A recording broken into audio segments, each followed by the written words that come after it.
Well, yesterday I asked my husband if you could tell me the number one thing that I have struggled with as far as like ADHD symptoms.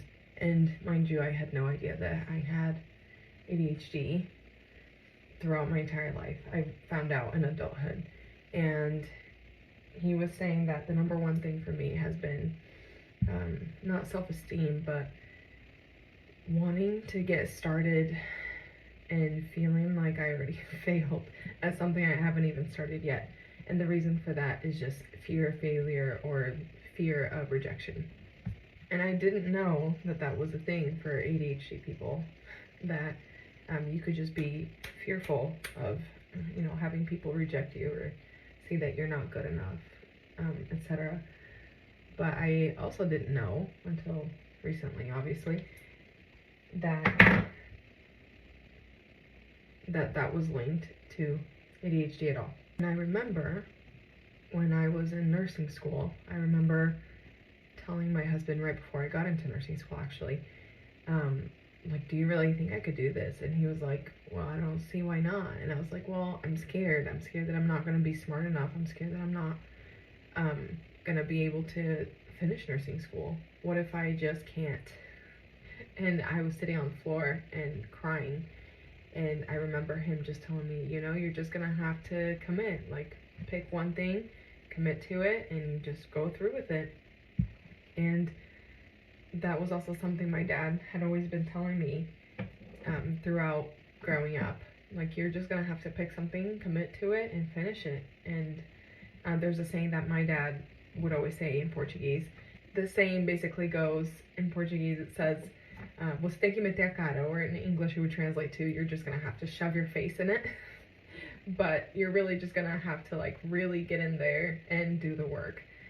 And I'm not going to say, like, I just went for it in nursing school and I was so happy that I did it during the entire time. No, I definitely wanted to quit, like, every single semester, just because I felt so overwhelmed and I felt like I was not good enough and I wanted to quit. I mean, especially during the year my husband was deployed and I had a baby. My baby had heart issues and so many things happened during that time.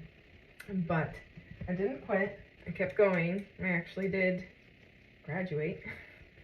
And when I did start working as a nurse, I again felt extremely overwhelmed, especially because I was going back to work after being a stay-at-home mom, for 7 years. I was a stay-at-home mom and student during that time.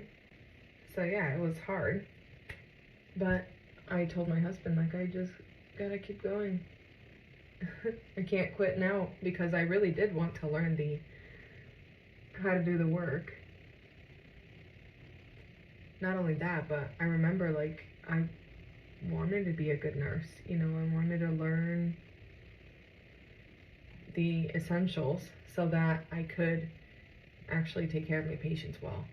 And I also wanted to treat them well as people, just because during my time in being alive, you know and you experience how people in the healthcare field, not everybody is very kind to their patients.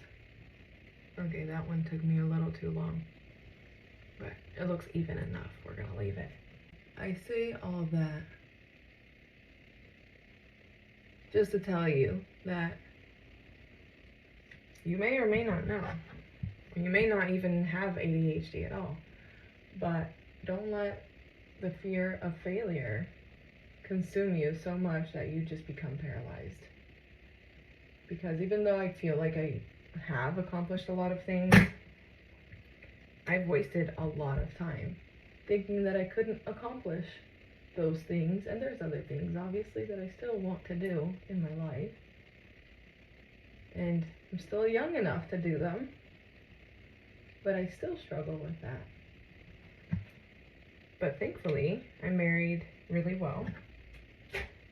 And I married someone who is a lot like me, in the sense of, like, I'm a very driven person. I do feel like I've been very blessed as far as, like, I married well.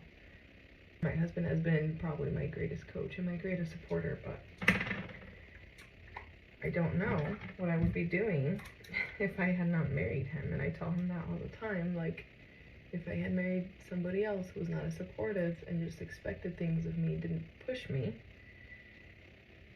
then I don't know that I would be as healthy as I am, or as, I don't know, happy.